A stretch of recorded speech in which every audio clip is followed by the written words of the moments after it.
On se retrouve sur une deuxième vidéo concernant l'épilepsie. Donc sur ma première vidéo qui concerne l'épilepsie, voilà, j'ai eu pas mal de questions et je vous ai parlé de mon expérience à moi, de mon épilepsie, de mes crises d'épilepsie, de mes traitements, des effets indésirables, etc.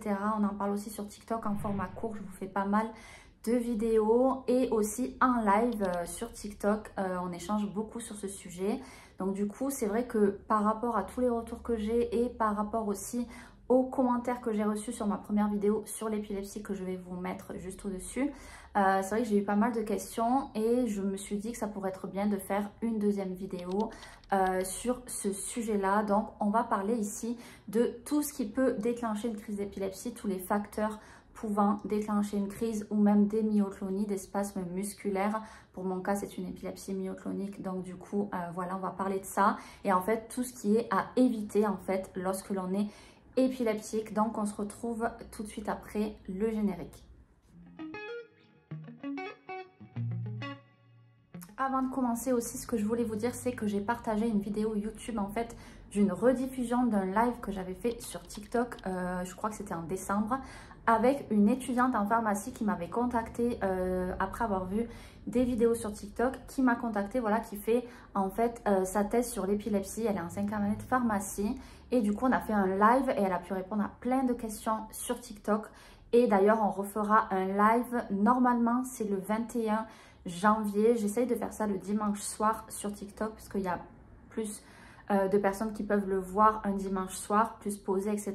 Je vous partagerai ça en story, comme ça vous saurez vraiment la date à laquelle on fera le live et je le repartagerai ici aussi. Donc du coup voilà, c'est vrai que dans cette vidéo là sur TikTok, sur YouTube pardon, en rediffusion, il y a pas mal de réponses à vos questions. Donc du coup ça peut vraiment être un complément de cette vidéo.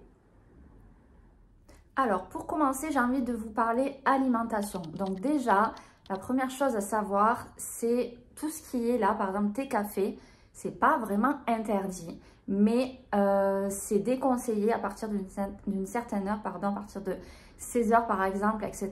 Évitez le café, le thé, tout ce qui est un petit peu boisson à base de caféine, de théine, etc. Même le matcha, il y a de la caféine dedans. Donc, à éviter à partir d'une certaine heure. C'est pas en fait ce qui contient dedans qui va... Enfin, c'est pas vraiment le café ou le thé qui va déclencher une crise d'épilepsie. Ce qui va en fait faire que ça pourra déclencher une crise d'épilepsie, c'est qu'en fait ça va perturber votre sommeil. En fait voilà, tout ce qui est thé, café, etc. ça perturbe le sommeil si vous en buvez tard le soir, etc. Enfin pas pour tout le monde, après ça dépend vraiment, mais en tout cas certaines personnes ça va perturber le sommeil et c'est le manque de sommeil qui va pouvoir déclencher une crise d'épilepsie. Le sommeil c'est vraiment très très important. Concernant l'épilepsie, vraiment c'est ce qui peut vous déclencher des myoclonies, des spasmes musculaires et potentiellement une crise d'épilepsie ou selon votre crise d'épilepsie, selon votre épilepsie, ça va pouvoir déclencher une crise généralisée directement. Donc voilà, tout ce qui est les boissons comme ça à éviter. Les boissons énergisantes, absolument interdit, vraiment. Une fois quand c'était au début de mon épilepsie, donc j'avais peut-être 20 ans, j'avais bu lors d'une soirée du Red Bull, qui est une boisson énergisante à base de taurine. Donc tout ce qui est les boissons énergisantes, absolument interdit. D'ailleurs, c'est vraiment déconseillé pour les personnes épileptiques, c'est écrit dessus. Mais du coup, voilà, absolument à éviter. Ensuite, il y a le pamplemousse qui est une boisson qu'il faut absolument pas boire et pas que pour les épileptiques, pour les personnes qui prennent des traitements. C'est vraiment pas conseillé du tout. En fait, ce qui se passe, c'est que il y a quelque chose dans le pamplemousse. Je vais pas vous dire tous les détails, mais voilà, il y a quelque chose dans le pamplemousse qui fait que en fait, ça va enlever de l'efficacité à votre antiépileptique. Donc du coup, vraiment à éviter. Ensuite, par contre, ce qui va être conseillé, que j'ai entendu parler, on en a parlé aussi avec la pharmacienne, étudiante à pharmacie, c'est le régime cétogène qui est une bonne chose et qui va vraiment s'il est bien fait, etc., qui va vraiment pouvoir diminuer les crises d'épilepsie. Donc vraiment, je vous le conseille. Il me semble que c'est moins de sucre et plus de lipides.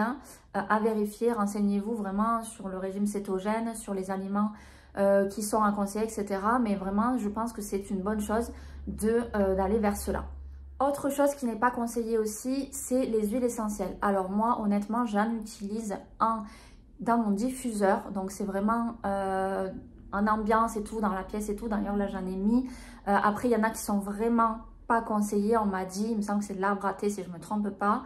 Mais voilà, renseignez-vous. Évitez tout ce qui est médicaments et tout. Par contre à base d'huile essentielle, produits de toutes sortes. Vraiment les huiles essentielles, ça à éviter, ça peut déclencher des crises d'épilepsie.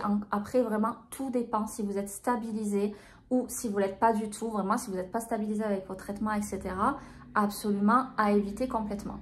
Ensuite, il y a les médicaments. Il y a plein de médicaments qui ne sont pas autorisés lorsque l'on est épileptique, mais surtout avec le traitement que vous avez vous. Donc, le but, c'est quand vous allez en pharmacie, que vous demandez quelque chose à la pharmacienne, il faut qu'elle soit en mesure de vous répondre. Il faut qu'elle soit en mesure de vous donner quelque chose qui soit qui concorde avec votre traitement actuel. Donc je sais que tous les INS, etc., voilà, c'est vraiment pas conseillé. Kétoprophène, il y a un autre traitement, j'ai plus le nom, il faudrait que je le retrouve et que je vous le dirai à la limite en commentaire si ça me revient.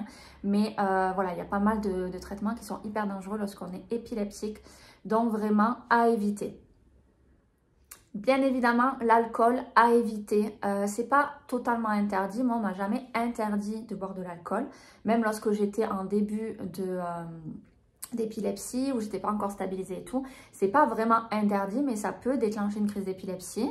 Je pense que ça dépend aussi ce qu'on boit et la quantité qu'on va ingérer. Voilà, de toute façon, l'alcool est dangereux pour la santé à consommer avec modération, je le précise.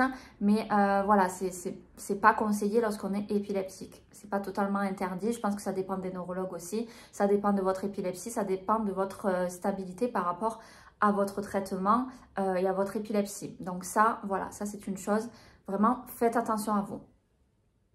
Donc voilà, ça c'est un peu toutes les choses à éviter, etc. Que ce soit en alimentation, boisson et un peu choses que vous allez utiliser au quotidien, par exemple comme les huiles essentielles, etc. et les médicaments. Ensuite, je vous ai parlé déjà du sommeil en début par rapport au thé, au café. Donc comme je vous ai dit, le sommeil c'est très très important. C'est vraiment un facteur qui va déclencher clairement, pour moi il est en premier lieu, qui va déclencher clairement une crise d'épilepsie. Et ensuite, un autre facteur vraiment qui va pouvoir vraiment déclencher, c'est le stress. Le stress, c'est un phénomène très d'actualité dans notre société. C'est quelque chose qui est très présent. Je vous en parle dans mon podcast aussi. Je vous aide à trouver des méthodes pour vous qui vont fonctionner sur vous, pour vous détendre vraiment.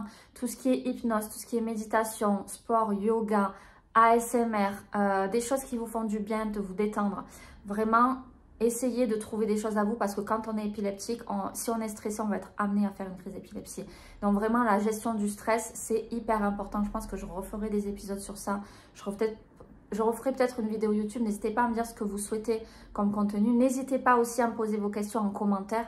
Là, j'ai fait le tour de tout ce que je voulais vous dire au sujet des facteurs qui peuvent déclencher une crise d'épilepsie, au sujet des choses qu'il y a à éviter lorsqu'on est épileptique, lorsqu'on a un traitement, en sachant que le pamplemousse que je vous ai dit au début, c'est pour d'autres traitements aussi, pour divers traitements, ça va vraiment enlever l'efficacité du traitement en fait. Donc du coup voilà, j'ai fait vraiment tout le tour de ce que je voulais vous dire, mais si vous avez des questions, posez-moi-les et ça pourrait m'être utile parce que du coup si vous le souhaitez, s'il y a suffisamment de questions, je pourrais faire une vidéo FAQ du coup pour vous répondre. On en parle souvent, comme je vous l'ai dit, en live, donc n'hésitez pas à venir sur mes lives, mon pseudo c'est le même qu'ici. N'hésitez pas à vous abonner, n'hésitez pas aussi à vous abonner à ma chaîne YouTube ici. Je partagerai plus régulièrement des vidéos sur l'épilepsie aussi. La première vidéo, elle a fait vraiment de la visibilité et il y avait pas mal de questions. Donc vraiment, je me dis que ça peut être vraiment utile. Et d'ailleurs, j'ai regardé un petit peu sur YouTube ce qu'il y avait en termes de contenu. Et je trouve qu'il n'y a pas énormément de contenu sur l'épilepsie. Je pense que je ferai une vidéo en ce qui concerne un peu comment vivre normalement avec l'épilepsie. Qu'est-ce qu'il faut faire en cas de crise. Je pense que je ferai peut-être des vidéos comme ça. J'en ai déjà fait sur TikTok en format court, donc n'hésitez pas à aller voir. Et voilà, j'attends vos retours. N'hésitez pas si vous avez des questions. Et on se retrouve pour une prochaine vidéo très bientôt.